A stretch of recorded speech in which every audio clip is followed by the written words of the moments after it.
Hello students, मैं MB international school से 6th class की Hindi teacher Anju Bisht.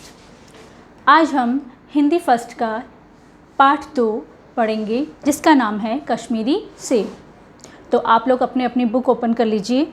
Page number 14 पे आपका चैप्टर नंबर 2 है कश्मीरी सेब। देखिए, सबसे पहले आपको पाठ के बारे में बताया गया है कि इसमें आपको क्या समझाया जा रहा है। बाजार से कुछ भी खरीदते समय सतर्क रहना बेहद ज़रूरी है। हमारी असावधानी सामने वाले को धोखा देने के लिए प्रेरित करती है। यदि हम जागो ग्राहक जागो वाली जागरूकता को अपनाएंगे तो सामने वाले का बेईमानी करने का अवसर नहीं मिलेगा तथा हम भी अच्छी गुणवत्ता वाली वस्तुएं खरीद सकेंगे। आपको एक लाइन दी गई है जो कि सुकरात ने लिखी है, वो है, यदि मनुष्य कुछ सीखना चाहे तो उसकी प्रत्येक भूल कुछ ना कुछ सिखा ही देती है। तो अब आपका पाठ शुरू होता है और आप लोग अपनी बुक में ध्यान दीजिए। कल शाम को चौक में 2-4 ज़रूरी चीज़ें खरीदने लगा था। चौक का अर्थ है चौराहा। पंजाबी मेवा फरोशों की दुकानें रास्ते में ही पड़ती हैं। मेवा फरोशों यानी जो फल और मेवा बेचते हैं। एक दुकान पर बहुत अच्छे रंगदार गुलाबी सेब नज़र आए। ठीक है, जी ललचा उठा।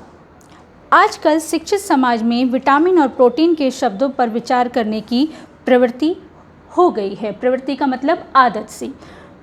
टमाटर को पहले कोई मुफ्त में भी नहीं पूछता था, अब टमाटर भोजन का आवश्यक अंग बन गया है। गाजर भी पहले गरीबों के पेट भरने की चीज़ थी। अमीर लोग तो उसका हलवा ही खाते थे। यानी क्या कहा गया है इसमें कि जो गाजर है उसे क्या माना जाता था?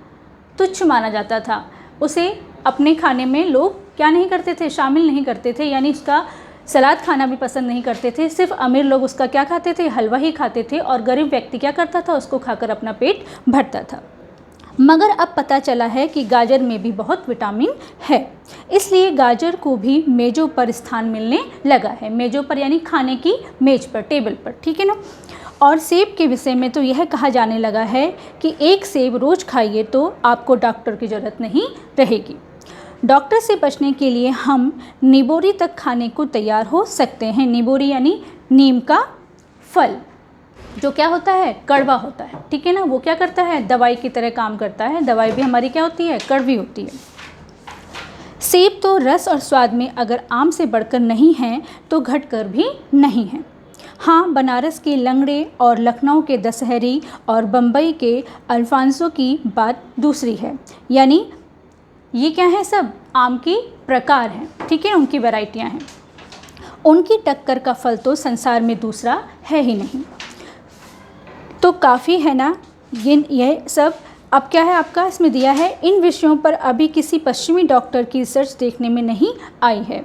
सेब तो यह विशेषता उसको क्या हो चुकी है? मिल चुकी है कि अब वह केवल स्वाद की चीज़ नहीं है, उसमें भी क्या है? गुण हैं।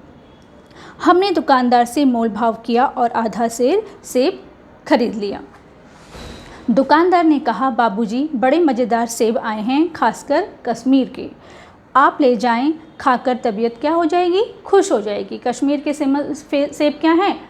बहुत प्रसिद्ध हैं। मैंने रुमाल निकालकर उसे देते हुए कहा, चुन चुन कर रखना। यानी क्या करना? आप लोग उसे अच्छे से देखभाल कर ही मुझे देना। दुकानदार ने तराजू उठाई और अपने नौकर से बोला, आधा सेर कश्मीरी सेब निकाल कर इनको दे दो। ठीक है।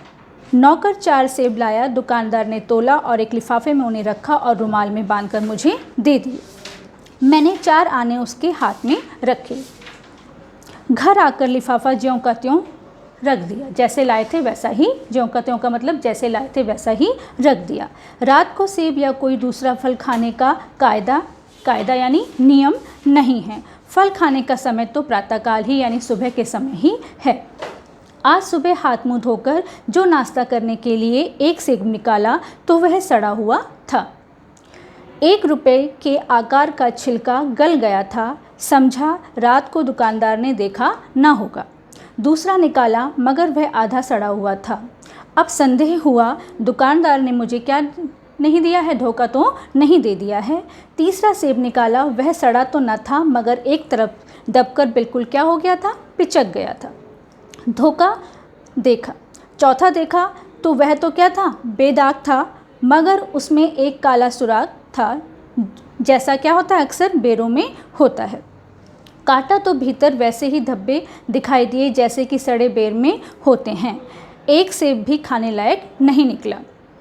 4 आने पैसों का इतना गम न हुआ जितना समाज के इस चारित्रिक पतन का। चारित्रिक पतन यानी चरित्र के पतन का, यानी वो क्या कर रहे हैं, हमें धोखा दे रहे हैं। दुकानदार ने जानबूझकर मेरे साथ धोखेबाजी का व्यवहार किया। एक सेब सड़ा हुआ होता तो मैं उसको क्षमा यानी उसको माफ़ कर देता, ठीक है, क्षमा के योग्य समझता। सोचता उसकी निगाह ना पड़ी होगी, मगर चारों के चारों खराब निकल जाएं तो यह तो साफ साफ क्या है, धोखा है। मगर इस धोखे में मेरा भी सहयोग था। मेरा उसके हाथ में रुमाल रख देना मानो उसे धोखा देने के लिए मैंने क्या किया, प्रेरित किया, यानी उसको मौका दिया। उसने भाप लिया कि यह महाशय अपनी आँखों से काम लेने वाले जीव नहीं हैं और न ही इतने चौकस यानी जागरूक हैं कि घर से लौटाने वापस आएंगे। आदमी बेईमानी तभी करता है जब उसे अवसर मिलता है। बेईमानी का अवसर देना, चाहे वह अपने ढीलेपन से हो या सहज विश्वास से, बेईमानी में सहयोग देना ही होता है, ठीक है। हम आँख मूंद कर क्या नहीं कर सकते हैं, दूसरे पर विश्वास नहीं कर सकते हैं। पढ़े लिखे बाबू और कर्मचारियों पर तो अब कोई विश्वास नहीं करता। किसी थाने, कचहरी यानी अदालत, ठीक है, या म्यूनिसिपैलिटी यानी नगर पालिका या नगर निगम में चले जाइए, आपकी ऐसी दुर्गति यानी बुरा हाल होगा कि आप बड़ी से बड़ी हानि उठाकर भी उधर ना जाएंगे। हानि यानी नुकसान। व्यापारियों की साख का मतलब है इज्जत, अभी तक बनी हुई थी। यूं तौल के में चाहे छटांग या आधा छटांग कम कर लें, लेकिन आप उन्हें 5 की जगह भूल से भी 10 का नोट दे आते थे तो आपको घबराने की कोई ज़रूरत नहीं पड़ती थी, आपके रुपए सुरक्षित थे। अब पेज नंबर 16 पे देखिए। मुझे याद है एक बार मैंने मुहर्रम के मेले में एक खोमचे वाले से 1 पैसे की रेवड़ियाँ ली थी और पैसे की जगह क्या दे आया था, अठन्नी दे आया था। घर आकर जब अपनी भूल मालूम हुई तो खोमचे वाले के पास दौड़ा चला गया।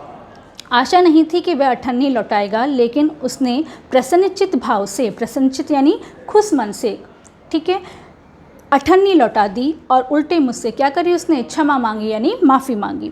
यहाँ कश्मीरी सेब के नाम से सड़े हुए सेब क्या हो रहे थे, बेचे जा रहे थे।